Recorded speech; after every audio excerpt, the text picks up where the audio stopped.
आप देख रहे हैं लेटेस्ट कानपुर न्यूज। कानपुर की सभी खबरों को देखने के लिए हमारे चैनल को तुरंत सब्सक्राइब करें।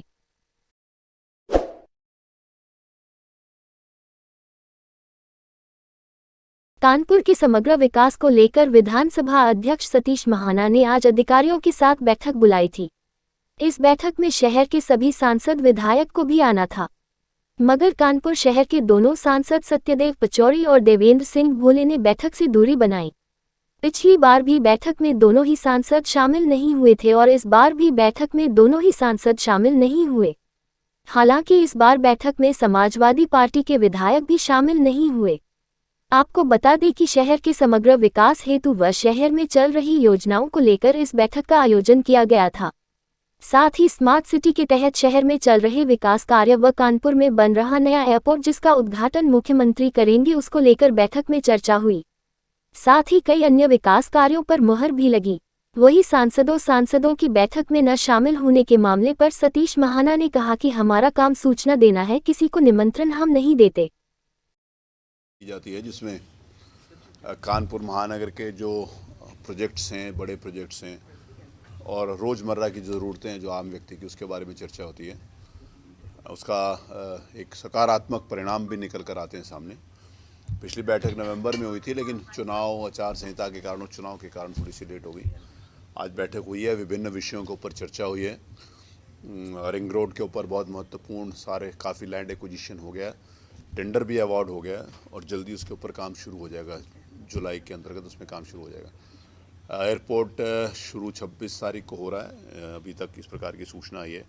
एयरपोर्ट के जो रोड है, जीटी रोड से वहाँ पर एक वो रोड है, लेकिन आज मेरे द्वारा ये निर्देश दिया गया है कि जाजमऊ से वाटर ट्रीटमेंट प्लांट से होते उधर से भी एक रोड जो ख़राब है उसको भी ठीक किया जाए, उसको भी चौड़ा किया जाए, जिससे कैंट में रहने वाले लोग या उस तरफ के रहने वाले लोग उसको रामा देवी से आके जीटी रोड की तरफ ना जाकर वहीं से डायरेक्ट वो वहाँ पर आ सकते हैं। उसके लिए भी आवश्यक निर्देश दिए गए हैं।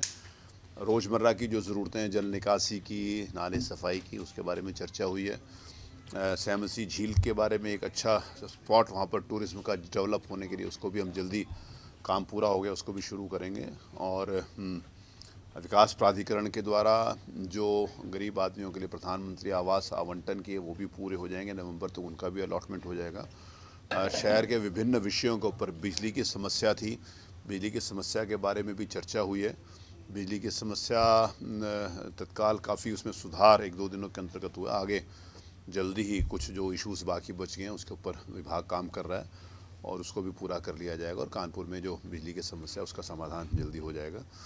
तो सारे माननीय जनप्रतिनिधि इसमें उपस्थित थे और एक सकारात्मक नोट के अंतर्गत बातचीत होती है। काफ़ी अधिकारी अपने काम के मोड पर हैं और एक अच्छी टीम है काम करने वालों की आज हमारे पास कानपुर महानगर में। तो एक रूटीन बैठक है जिसको कानपुर महानगर के लिए आवश्यक होती है, उसको मैं करता हूँ। विकास कार्यों की बैठक थी, दोनों सांसद नहीं आए, विपक्षी का कोई किसी को मैं निमंत्रण नहीं देता हूँ। ये विधायकों की या सांसदों की बैठक नहीं है, विकास कामों की बैठक है। स्वाभाविक है, जिस समय जल निगम का विषय आता है तो उसमें कुछ न कुछ कमियां होती हैं, तो संबंधित अधिकारियों को आवश्यकता अनुसार निर्देश दिए जाते हैं, वो काम होता है। हाँ, उसका अभी रेलवे के आज अधिकारी किसी कारण से नहीं आ पाए थे, बाकी सारा उसके ऊपर वो नहीं, डिटेल में बातचीत नहीं हो पाई। लेकिन हर विषय के ऊपर, जैसे करबिगवा का पुल था, कई सालों से बन रहा था, वो पूरा हो गया, अगले महीने में चालू हो जाएगा। रेलवे का काम उसके ऊपर हो जाए। डेडिकेटेड फ्रेट कॉरिडोर के बारे में भी बातचीत हुई थी, उनका एक लिंक 1 किलोमीटर का होना है सरसौल से लेकर जहाँ पर है, उसके ऊपर भी बातचीत हुई थी। सरसौल पुल के बारे में बातचीत हुई, रेलवे का काम उसके ऊपर से पूरा हो गया। ये जो गंगा पुल के ऊपर है उसके बारे में बात हुई, जो पुराना गंगा पुल है उसको पूरा डिमोलिश करा के उसके ऊपर नया प्रपोजल भेजने के लिए निर्देश दिए गए। सरसैया घाट वाला जो, उसके ऊपर भी आवश्यक निर्देश दिए गए कि उसको प्रायोरिटी के ऊपर भेजकर उसका वो बना रहे थे पूरा डिटेल्ड प्रोजेक्ट। और उनको पैसा दिया था ब्रिज कॉरपोरेशन, उन्होंने सबमिट किया था, फिर उसमें कुछ कंसर्न्स थे और कुछ क्वेरीज थी, दोबारा उसमें वापस गया, उसको दोबारा आने के बाद उसको भी ठीक किया जाए।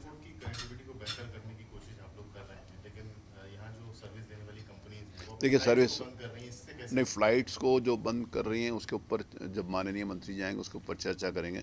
फ़्लाइट्स तो जो प्राइवेट कंपनीज़ हैं वो आजकल, क्योंकि सारी एयरलाइंस प्राइवेट हैं, पहले एयर इंडिया चलाती थी वो भी टाटा को दे दी गया, तो वो अपनी वायबिलिटी भी देखती हैं, अपनी सवारी भी देखती हैं कि कानपुर से कहाँ के लिए। उदाहरण के लिए मुंबई के लिए 2 फ्लाइट चलती थी, एक दिल्ली के लिए एक ही चलती थी, क्योंकि दिल्ली की कनेक्टिविटी रेलवे से और रोड से भी बहुत अच्छी है, तो और उस नाते से इधर कुछ किराया भी बढ़ेंगे, वो भी कंसर्न होता है। एक जो कंपनी चल रही थी कहीं ना कहीं उसकी क्रेडिबिलिटी के ऊपर लोगों को लगता था कि किसी दिन कैंसिल हो जाए, वो भी एक कारण था। तो कई कारण होते हैं, किसी फ़्लाइट को बंद होने का केवल एक कारण नहीं होता कि वहाँ पर सिर्फ एयरपोर्ट का टर्मिनल अच्छा होना।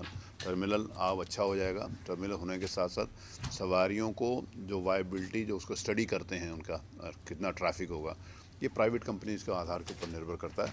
हमारा प्रयास है कि कानपुर, मुंबई के लिए, कलकत्ता के लिए, अहमदाबाद के लिए, जहाँ जहाँ स्टेट्स के लिए जहाँ जहाँ अच्छी कनेक्टिविटी मिले वहाँ पर लोग जाएँ। ये विकास बैठक है, लायबल नहीं है, तो किसी को बुलाने के लिए तो आपको लगता है कि विपक्ष के देखिए, मैं किसी को भी नहीं, इशू ये नहीं है किसी को आना चाहिए कि नहीं आना चाहिए।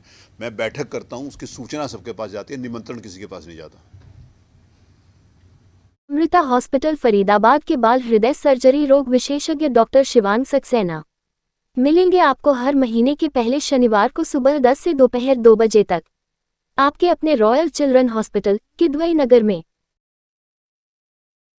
सब्सक्राइब करें हमारे लेटेस्ट कानपुर न्यूज़ चैनल को और बेल आइकन दबाना ना भूलें।